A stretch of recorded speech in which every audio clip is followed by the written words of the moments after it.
Sarah Montgomery, the Black Widow's decades of murder. The smell hit first. Not decay, something worse, bleach trying to cover something organic, something wrong. Detective Karen Mills stood in the doorway of the ranch house, her hand still on the frame, her gut already screaming at her to call for backup. The welfare check was supposed to be routine. Neighbor hadn't seen the old woman in 3 weeks. Mail piling up, that was it. But the house was too clean. Every surface gleamed. No dust on the shelves, no dishes in the sink. The kind of clean that felt like erasure, like someone scrubbing away proof of existence. The living room smelled like lemon polish and something underneath it, something metallic and faint that made the back of Karen's throat tighten. She moved deeper inside. The silence pressed against her chest.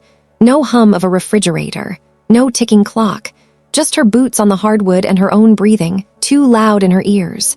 Then she heard it, a low electrical hum coming from the back of the house. The basement door stood half open, and the sound crawled up from the darkness below. Karen's flashlight cut through the stairwell. At the bottom, in the corner of an otherwise empty basement, sat a chest freezer. Industrial size. The kind you buy for a large family, for bulk storage, for keeping things long-term. It was running, humming, in the middle of summer, in a house where no one had been seen for weeks. She walked toward it. Her hand hovered over the lid. Something in her cop brain was already writing the report, already cataloging what she'd tell her sergeant. But something in her human brain was begging her to stop, to walk back up those stairs, to let someone else open it. She lifted the lid. Inside were no bodies, just belongings, wallets, watches, wedding rings in small plastic bags, each labeled with a year. 1979, 1985, 1992, 2001, 2011, a journal leather-bound resting on top like an offering. Karen opened it to the first page. The handwriting was neat, almost elegant. James was easier than I expected. He trusted me completely. They all do. That's when Karen understood. This wasn't a welfare check. This was a graveyard, and the woman they were looking for wasn't missing. She was a ghost who'd been killing for 40 years. They thought they were looking for a confused elderly woman who'd wandered off. They found a predator who'd perfected her craft across 4 decades. Her name was Sarah Montgomery, though she'd used other names, other identities, other lives. The freezer wasn't the end of the story. It was the confession she'd been waiting to make. By the time they found her 3 days later, living in a motel 2 towns over, calm as Sunday morning, they'd already started digging. And what they found didn't make sense. Not at first. Sarah Montgomery smiled in every wedding photo, all 5 of them. Different men, different years, different last names for her each time, but the same smile, the same tilt of her head, the same hand resting on her husband's chest, right over his heart like she was measuring it. The question that haunted every detective, every journalist, every person who heard her name was simple. How does someone kill for 40 years and no one notices? The answer was worse than the question. If you think this ends like every other true crime story, it doesn't. Sarah Montgomery didn't just kill, she perfected it. Subscribe now, because what comes next will make you question how many others are still hiding in plain sight. On the surface, Sarah Montgomery was the woman every small town loved. She baked pies for church fundraisers. She volunteered at the food bank. She always had a kind word, a warm smile, a casserole for anyone going through hard times. And she was always going through hard times herself, always widowed, always grieving, always alone again. People felt sorry for her. They invited her to dinners. They set her up on dates. They never questioned why tragedy followed her like a shadow. Because Sarah had perfected the art of being invisible while standing in plain sight. She was 53 when police found the freezer, but her story started long before that. Born Sarah Jean Caldwell in 1966, she grew up in rural Oklahoma, the youngest of 6 children in a house where attention was a scarce resource. Teachers remembered her as quiet, unremarkable. Classmates barely remembered her at all. She graduated high school, worked at a diner, and at 19, she met James Montgomery.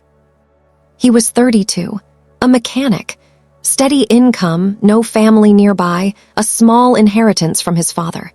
They married 4 months after meeting, in a courthouse ceremony with 2 witnesses pulled from the DMV next door. Friends said James seemed happy. He talked about starting a family. He'd bought life insurance, doubled the policy 2 weeks before he died, saying he wanted Sarah taken care of if anything happened. Everyone thought it was sweet, responsible, the kind of thing a good husband does. 3 months later, James Montgomery collapsed in his garage. Heart attack. He was 34. No prior history of heart problems, but the coroner noted he was a smoker, a drinker, and stress could do strange things to a body. Sarah wept at the funeral. She wore black for 6 months. She collected $200,000 from the life insurance policy. And then she disappeared. Not literally, she just moved, sold the house, moved 3 states over to Arkansas, started using her maiden name again, got a job at a library, became someone new, someone without a dead husband in her past, someone ready to fall in love again. Richard Brunnan met Sarah in 1985 at a church potluck. He was a widower himself, 41 years old, lonely, looking for companionship in his middle age. Sarah was 26, pretty in an understated way, soft-spoken and kind. She listened when he talked about his late wife. She didn't push. She let him come to her. They married 8 months later. Richard had a construction business, good money, a house paid off, and life insurance dolk 150 zara, which Sarah suggested he increase just to be safe. He agreed. He trusted her. Everyone did. 18 months into the marriage, Richard fell down the basement stairs, broke his neck, died instantly. The police report noted empty beer bottles at the top of the stairs, suggested he'd been drinking, lost his footing. Tragic accident. Sarah was devastated. She sold the business, collected the insurance, and moved again. This time to Missouri. By now, a pattern was forming, but patterns are only visible when someone's looking, and no one was looking at Sarah Montgomery because Sarah Montgomery didn't exist anymore. She was Sarah Brunnan, then Sarah Caldwell again, then Sarah Price. Thomas Price was husband number 3. She met him in 1992 at a grief support group. He'd lost his son in a car accident.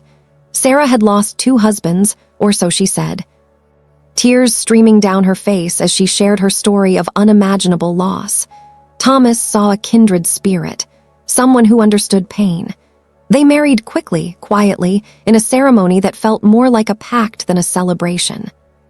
Thomas took medication for anxiety, prescribed, legal, necessary. But 2 years into their marriage, he took too much, accidental overdose. The bottle had been refilled just days before. The coroner ruled it a tragedy compounded by grief, a man who'd never recovered from losing his son, now gone himself. Sarah wept. She collected $175,000. She moved to Kansas. People were starting to notice a pattern in Sarah's life, but not the right pattern. They noticed she was unlucky, cursed even. That poor woman, they'd say. She just can't catch a break. No one noticed the life insurance. No one noticed the timelines. No one noticed that each husband died just after increasing his policy, just after adding Sarah as the sole beneficiary. And there was one person who almost did. Detective Anthony Ruiz, working in Missouri in 1993, was reviewing cold cases when he saw Thomas Price's file. Something about it bothered him. He started digging. Found Richard Brennan's death in Arkansas, similar circumstances, similar insurance payout. He requested records from Oklahoma. Found James Montgomery. 3 husbands, 3 accidents, 3 payouts, all linked to one woman who kept changing her name. Ruiz wrote a report, submitted it to his captain, requested an investigation, but the evidence was circumstantial. Different states, different jurisdictions, different last names, no proof of foul play, and Ruiz was 3 months from retirement. His captain told him to let it go. He did. He retired. He moved to Florida, and Sarah Montgomery kept killing. David Porter was husband number 4. She met him in 2001 at a hardware store. He was 56, never married, lonely. Sarah was 42, playing the role of a woman who'd loved and lost too many times but was ready to try again. David fell hard. They married within a year. David worked as an accountant, good income, comfortable retirement savings, and life insurance $300,000, which Sarah convinced him to take out for security. He signed the papers without hesitation. 3 years later, David died of carbon monoxide poisoning, a faulty furnace. The inspector noted the system was old, likely malfunctioning for weeks. Tragic, preventable. Sarah was out of town visiting a friend when it happened, an airtight alibi. She came home to find her husband dead. She mourned, she collected, she moved. This time to Nebraska, and by now, Sarah was getting bolder. Because she'd learned something crucial. People don't connect dots across state lines. People don't question the sweet widow who brings brownies to the neighborhood watch meetings. People don't investigate accidents when there's no visible crime. Michael Torres was husband number 5. She met him in 2011 at a community center. He was 63, a retired postal worker, healthy and active. They married in 2012, a small ceremony in his backyard. Michael's daughter didn't trust Sarah, something about her felt off, too practiced, too perfect. But Michael was happy. He told his daughter to give Sarah a chance. Michael wasn't diabetic. He'd never had blood sugar issues. But in 2013, he slipped into a diabetic coma and died before the ambulance arrived. The autopsy found elevated insulin levels, but the coroner attributed it to a sudden onset condition, rare but possible in older adults. Sarah had called 911, performed CPR, done everything right. She collected $250,000, but this time she didn't move. She stayed in Nebraska, because Sarah Montgomery, now using the name Sarah Torres, had realized something. At 64 years old, she was too old to be suspicious. Little old ladies don't kill, they bake, they garden, they grieve. She bought a house on the edge of town. She joined a book club. She lived quietly, and she started planning again. There was a 6th man, Robert Callahan. They got engaged in 2016, but Robert had a bad feeling, something he couldn't name. A look in Sarah's eyes when she thought he wasn't watching. The way she asked about his insurance, his assets, his will. 3 months before the wedding, he broke it off. He didn't tell anyone why. He just knew he had to get away from her. Years later, when the news broke, Robert Callahan would tell reporters he was lucky to be alive. Most people scroll past stories like this. That's exactly how Sarah Montgomery killed for 4 decades. People saw. People wondered. No one acted. Don't be one of them. Subscribe so you don't stay silent when the next pattern emerges. The call came in November 2019. Anonymous, a man's voice shaking. He told the dispatcher he was worried about his aunt, Sarah Torres, who lived alone on Maple Street. He said he hadn't heard from her in weeks. He said he had a bad feeling. He didn't say what he really suspected. Not yet. The caller was David Montgomery, James Montgomery's nephew. He'd been 11 when his uncle died. He remembered Sarah. He remembered her at the funeral, crying but composed, already planning her next move. He'd lost touch with her over the years, but recently he'd started researching his family tree. That's when he found the others. Richard Brennan, Thomas Price, David Porter, Michael Torres, all dead, all married to women named Sarah, all life insurance payouts. The names were different, but the photos were the same. The same woman, his aunt, his uncle's widow, and she was still alive. David Montgomery didn't call the police directly because he wasn't sure they'd believe him. He called for a welfare check, hoping they'd find something, anything, that would make them look deeper. Detective Karen Mills found the freezer. Within 48 hours, the Nebraska State Police had formed a task force. They exhumed bodies. They subpoenaed records. They contacted departments in Oklahoma, Arkansas, Missouri, Kansas, and piece by piece, the full picture emerged. Sarah Montgomery had killed at least 5 men, possibly 7. She'd used poison, staged accidents, exploited medical conditions. She'd moved across state lines to avoid detection. She'd changed her name, her story, her entire identity with each marriage. And she'd gotten away with it because no one was looking at the pattern.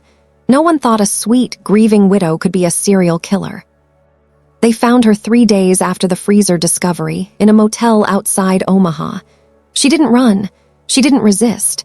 When they knocked on the door, she opened it calmly, her suitcase already packed, like she'd been waiting. The trial began in March 2020. The courtroom was packed.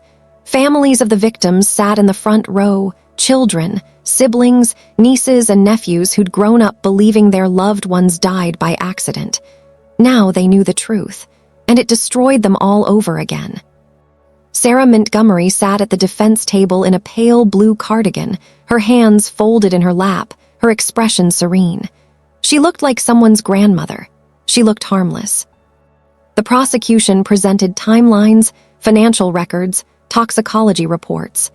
They brought in experts who testified about the poisons found in exhumed bodies, antifreeze in James Montgomery, insulin in Michael Torres, sedatives in Thomas Price. They showed how each death was staged to look like an accident, how each insurance policy was maximized just before the death occurred. But the most damning evidence came from Sarah herself. The journals. She'd kept detailed records, not just of the murders, but of the planning, the execution, the aftermath. She wrote about how she chose her victims, lonely men, isolated, financially stable. She wrote about how she gained their trust, how she manipulated them into increasing their insurance, how she made them dependent on her. One entry from 2001 about David Porter read, "David is so eager to please. He'd do anything I ask, even die if I asked sweetly enough." Another from 2013 about Michael Torres. "Michael trusted me completely. That made it easier. Trust is a weapon. I've always known that." The courtroom fell silent as the prosecutor read the entries aloud. Sarah didn't react. She just sat there, hands folded, face blank. But the biggest shock came during the search of her home. The freezer didn't contain bodies. Those were buried, exhumed evidence now. The freezer contained their belongings: wallets, watches, cufflinks, wedding rings, each item in a labeled bag with a year, souvenirs, trophies. She'd kept them the way some people keep photos, memories of moments that mattered. She wasn't hiding evidence. She was preserving it, because on some level, Sarah Montgomery wanted to be caught. She wanted someone to see what she'd done. She wanted credit. And then came the final twist. Hidden in her nightstand, investigators found a letter, sealed, addressed to whoever finds this. The prosecution read it in court. "If you're reading this, you've figured it out. Congratulations. It took longer than I expected. I'm not sorry. I won't pretend to be. Each of them had something I needed, and I took it. That's what people do, isn't it? We take. We just lie about it and call it love. I didn't lie. I was honest about what I was. They just didn't see it. That's not my fault. That's theirs." The letter was dated 2018, a year before she was caught. She knew. She'd always known. She just didn't care. The families were broken. James Montgomery's nephew, David, who'd made the initial call, testified through tears. He said he'd spent his whole life believing his uncle died of natural causes, that bad things just happened sometimes. Now he knew, and he couldn't forgive himself for not seeing it sooner, for not connecting the dots faster. Michael Torres' daughter spoke about the years she'd doubted herself, wondered if she'd been too harsh on Sarah, too suspicious. Turns out she'd been right. Her father had died because she hadn't pushed harder, hadn't trusted her instincts. The children of Richard Brennan, now in their 50s, said they'd lost their father twice, once to death, once to the knowledge that his death was murder. The community in Nebraska, where Sarah had lived for the last 6 years of her freedom, was shattered. People who'd sat next to her at church, who'd shared meals with her, who'd trusted her, now had to reconcile the woman they knew with the monster she was. "We invited her to Thanksgiving," one neighbor said. "She brought pumpkin pie." But the real cost wasn't just emotional, it was systemic. 5 men died because different police departments in different states didn't communicate. Because insurance companies processed claims without investigating patterns. Because society assumes women, especially older women, aren't capable of violence, of calculation, of cold-blooded murder. Sarah Montgomery didn't hide in shadows. She hid in assumptions, in stereotypes, in the belief that monsters look a certain way, act a certain way, are a certain gender. The prosecution's closing argument was simple. She didn't kill because she was abused. She didn't kill because she was desperate. She killed because she wanted to, because she could, because for 40 years we let her. The jury deliberated for 6 hours. Guilty on 5 counts of first-degree murder. Guilty on 2 counts of attempted murder. Guilty on 17 counts of fraud. Sarah Montgomery showed no reaction when the verdict was read. She just nodded once, like she'd expected it. If this story shook you, don't just move on. 5 men lost their lives because people looked away. Subscribe so their names don't fade into forgotten headlines. And if you won't, tell us why in the comments. Maybe silence has reasons we need to hear. Sarah Montgomery was sentenced to life in prison, without the possibility of parole in August 2021. She's 73 now, incarcerated in the Nebraska Correctional Center for Women, in a maximum security wing reserved for the state's most dangerous offenders. She has no visitors, no family willing to claim her, no friends left who believe in her innocence. She spends her days in a cell, reading, writing, attending mandatory programs. Guards say she's polite, compliant, eerily calm. She doesn't cause trouble. She doesn't complain. She's never shown remorse. In 2023, a journalist from a true crime podcast secured an interview with her. It was brief, controlled, monitored, but one exchange haunted everyone who heard it. The journalist asked, "Do you regret any of it?" Sarah paused, smiled, and said, "Only that I didn't stop at 3. After that, it became a chore." The interview ended there. Psychologists who have studied her case say Sarah Montgomery is a textbook psychopath, charming, manipulative, incapable of empathy. But she's also something rarer, patient. She didn't kill in a frenzy. She didn't kill out of rage. She killed with the same care most people put into planning a vacation, methodically, deliberately, and she enjoyed it. Evil doesn't always announce itself. It doesn't always wear a mask or lurk in alleys. Sometimes it bakes cookies. Sometimes it asks about your day. Sometimes it sits next to you in church and smiles. Sarah Montgomery is a reminder that monsters don't always look like monsters. They look like us, and that's what makes them so dangerous. 2 other deaths in Sarah's past remain under investigation. A boyfriend from her 20s who died in a car accident. A roommate from her 30s who died of an allergic reaction. Both had life insurance with Sarah as a beneficiary. Both cases were closed as accidental. They're being reopened. Because the truth about Sarah Montgomery isn't just that she killed 5 men. It's that she probably killed more, and we may never know how many. But if you think Sarah Montgomery is the only one who hid behind a smile for decades, wait until you hear about the case just 3 counties over. That one, still unsolved,